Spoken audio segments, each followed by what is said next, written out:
Today, I'm going to show you exactly how to paint a beautiful mountain scene with glorious golden light, and it's going to be a lot of fun. Let's jump into it right now. So I start out with a black canvas, and I love painting on black. See in the back, I kind of changed a little bit of that mountain. I made it a little bit more of a peak. And then I start bringing into the design this red paint. Why red? I like it, it's colorful, it's going to stand out a little bit, and it'll be a nice contrast.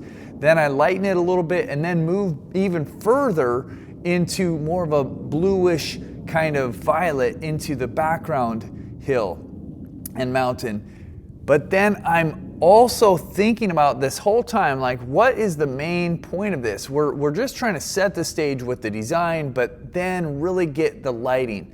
So I already put in some of the initial yellows and highlights. Now we're coming with some cooler greens, and everything about light is all about contrast. It's not just light and dark, it's also how warm is that color and how cool is that color. So you can see where I'm going into these shadow areas.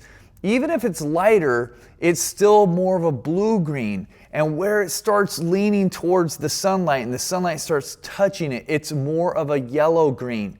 And it's just working back and forth between these elements. Like, there's a part of the bush that's in the sun, there's a part of the bush that's in the shade, there's a part of the grass that's just covered, and then there's parts of the grass that are behind the bushes. So keeping track of that, where does the light come from? These are things that are super critical when you're painting to really be able to show the light. Because I don't know about you, but light is everything. Light to me is why I want to paint.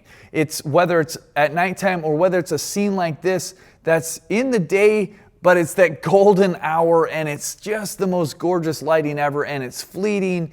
But to be able to have some tactical ways of showing that there's beautiful light. And one of the ways that I'm doing it in these trees and around the edges of these bushes is we're just giving it a little bit of a shimmer around the edges, right? We know that the light's coming. You can see on the right side of those trees, I'm making it cooler. And on the left side, it's a warmer yellow, right? So again, all of this is showing the difference between reflected light and direct sunlight. So the direct sunlight is warm, it's lighting it up, but then there is this other color on the other side. And if you can figure out how you can apply these principles into your paintings, you know where the light's coming from. You know how strong the shadows are. You're working with a good range of values. Like starting off on a black canvas like this, it's almost a shortcut in some ways because you don't have to get your darks down. It's already as dark as you want. Now you're just applying the light exactly where you want it. And I want to now start pushing some of the background back. And I know that for some of you guys, you're watching this, you're like, why did you paint the foreground first? Look, I know it's confusing. If you're traditionally trained or anything like this, it might be exactly opposite of the way that you do it. And I get it because I learned in watercolor, so I totally understand. But this is the way that I learned how to really achieve the kind of look that I want with acrylic paints.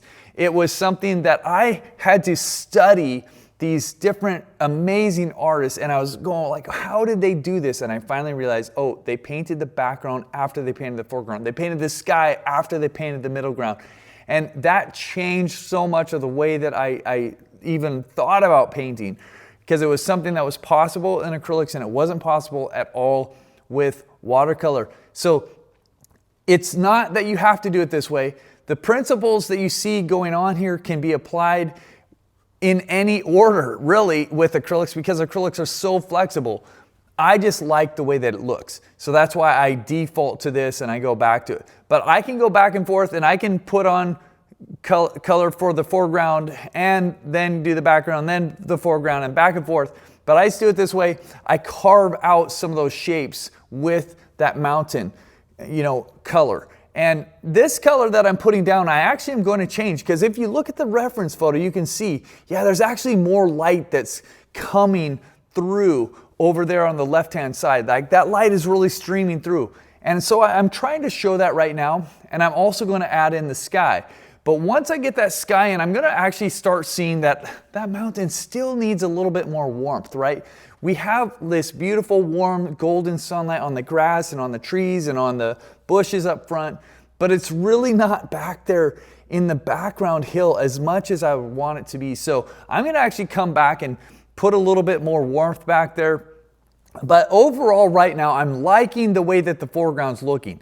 There's more work that I'll do, but the feel of the golden light is there, I think, in the foreground. It's not as much there in the background yet, but you can see I'm still making some adjustments to those foreground trees. Like, I want a little bit more reflected light there. I want to see more form there. Right before this, they were a little bit, they weren't dead, but they were a little bit formless. Like, there wasn't a lot there. So I'm just trying to live within the value structure that's there. If you have a dark tree, you can provide some form to it, but you don't want to get out of the dark values and jump into mid values all of a sudden, or you will lose the composition. You'll lose the structural integrity kind of your original composition, your original idea.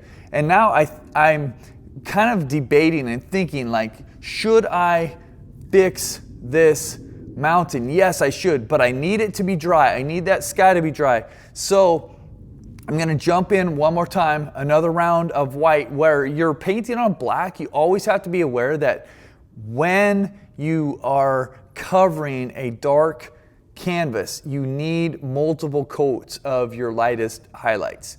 And see this almost much more of a pink violet like than it was before, and I'm just trying to get a gradation of that color to come over. It's a very, very fun and beautiful way to provide a gradation and show the light at the same time. Like, hey, we know where the light's coming from now. There's a warmth there, there's something beautiful. So hey, if you love this kind of painting, then listen up, because this is part of my Paint Across America challenge. It's 52 weeks and 52 paintings. They get dripped out to you one a week, and if you go through this, you're gonna get all the secrets that I've learned through years. Some of you have not been able to paint. You've had to put that on the side, but listen, it's not too late. You have a limited amount of time, and here's the deal. By letting me show you the things that I had to learn the hard way, that took me a really long time. That's the stuff that I'm gonna share with you along the way in this journey. It's gonna be a great time. It's super fun. And I'd love for you to just go to paintacrossamerica.com or text me at 425-400-2094 and let me know that you want the link for Paint Across America, and I will send it to you. Look, I'm here for you wherever you're at. I want to see you grow. I want to see you succeed. So don't waste another minute. Join the journey today. It's going to be awesome.